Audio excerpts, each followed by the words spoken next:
Lesson 8. Color Theory, Color Mixing, and Color Harmonies. This presentation has been prepared as part of project Boosting Positive Narrative on Romani Integration through Arts. Color has a significant impact on painting. Artists are frequently on the search for the appropriate color to communicate the idea or mood they wish to portray. Before moving on to studying about color theory, it's important to comprehend a few basic color theory terminologies. Hue. It refers to a color's pure or basic color. When gazing at an object, it is usually the first color that the human eye notices. Color saturation or chroma, often known as chroma, refers to a color's intensity in relation to its own brightness. It describes the intensity or brightness of a color. The lightness or darkness of a color is described by its tonal value.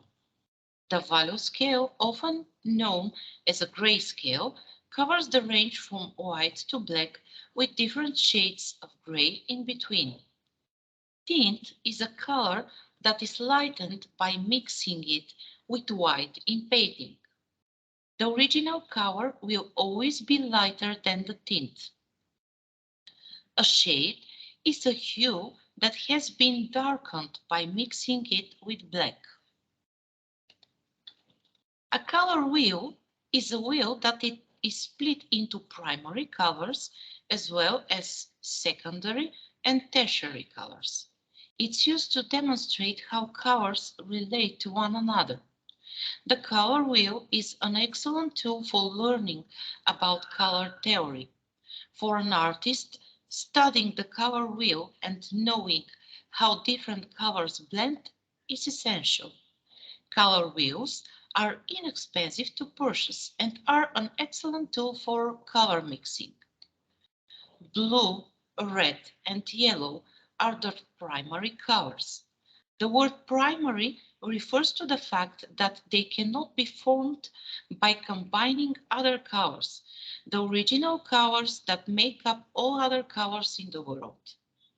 All additional colors are created from these three.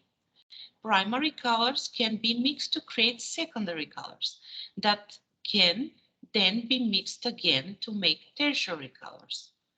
A secondary color may be created by combining any two basic colors. When you combine all three primary colors, you get a muddy, murky gray. A tertiary color is created by mixing a primary color with an equal amount of a secondary color. There are 6 tertiary colors to choose from: blue-green, blue-violet, red-orange, red-violet, yellow-orange, and yellow-green. Complementary colors are those that are opposite each other on the color wheel and pair well. Because they provide such a striking contrast, the three pairs of primary and secondary colors are called complementary. When paired together, they also have a lot of contrast. In their most basic form, they are one primary color and a secondary color that is created by mixing the other two primaries. For instance, the complementary color to yellow is purple, which is a mix of blue and red. With that knowledge, it's rather easy to remember the first set of complementary colors: yellow and purple, blue and orange, red and green. If you add the tertiary colors, those made up of one primary and one secondary color, and work your way around the color wheel, you will find that these colors are also complementary: yellow-orange and blue-purple, orange-red and blue-green, red-purple and green-yellow. The color wheel can be divided up infinite numbers of times to include all gradients in between these basic hues. What is most important to understand is that no matter the shade or tone of the color, the opposite color is always its complementary. On the color wheel, analogous colors are colors that are similar and are next to each other. They are inherently harmonious because they reflect similar light waves. For example, red and orange are analogous colors. Orange and yellow are also. Green and blue, blue and violet. Analogous colors work well together, creating natural harmony. They are often found in nature, such as in the blue, blue-green, green, and yellow-green of foliage, and are therefore naturally pleasing. In an analogous color scheme consisting of three colors, the color in the middle is sometimes called the mother color, because the other colors also consist partly of that middle color. In an analogous color scheme, usually one of the colors is dominant or used more than the others. This color is usually a primary or secondary one. There are many examples of paintings of analogous colors, like the olive trees by Vincent van Gogh. Monochromatic color schemes use only one color in various shades. A monochrome or monochromatic painting is one created using only one color or hue. A related term, grisaille, is a type of monochrome painting done completely in grays, coming from the French and Latin and Spanish term for gray. As a tool, monochrome painting can be used to dramatic effect to convey simplicity, peacefulness, starkness, purity, or other meaning. It can use different shades of one color, but by definition should contain only one base color. Done as an exercise, painting in monochrome can educate an artist on working with shades and gradients, composition and line. Monochrome pieces are not bound by style and can be in artwork that is realistic, like a grayscale photograph or drawing, to completely abstract. However, the mid-20th century saw the development of abstract art that, as well as rejecting the past and realism, also rejected the use of multiple colors in their works. Abstract artists famed for their monochrome paintings include Kazimir Malevich, Yves Klein, and Reinhardt and Group Zero, a worldwide network of abstract artists in multiple mediums begun by German artists Heinz Mack and Otto Biene. These artists influenced the 1960s minimalist artists. Contemporary artist John Virtue's minimalist paintings harken back to the 1940s and 50s. Other monochromatic artists include Anish Kapoor, Robert Reimann, and Robert Rauschenberg.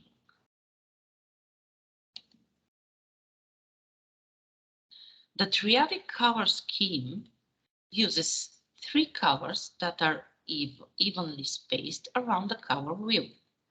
When placed side by side, a set of triadic colors can be interesting and vivacious. Triadic colors are easy to identify on the color wheel. Find them by placing an equilateral triangle on the color wheel. Each point of the triangle will point to a color. When all three of these colors are combined, you will have a traditional triadic color scheme.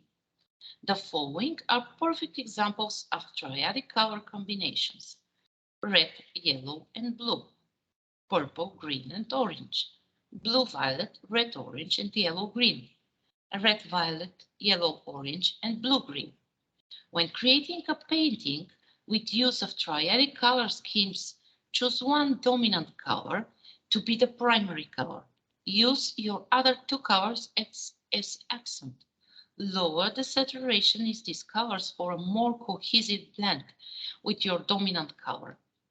Pastel variation will give your color scheme a more unified, calming appearance. A split complementary colors A split complementary color scheme is one in which one main color is combined with two complementary colors. Reds and yellows are warm colors, whereas blues and greens are cool. It is very important to have color harmony to your paintings. Feeling the colors and creating color harmony in the painting is one of the most significant issues in painting. Putting together harmonious color combinations begins with understanding how we see colors and the relationships of each hue to another. The majority classic color harmonies are combination of colors that balance the spectrum of colors. The most important harmonies we recognize are monochromatic, dial, triad, complementary, and other color harmonies. However, it is also important to note the opposite of harmony, which is variety. When there is too much harmony and not enough variety, the artwork will appear monotonous or uneventful. Now, let's move on to our next topic, acrylic monochrome still life.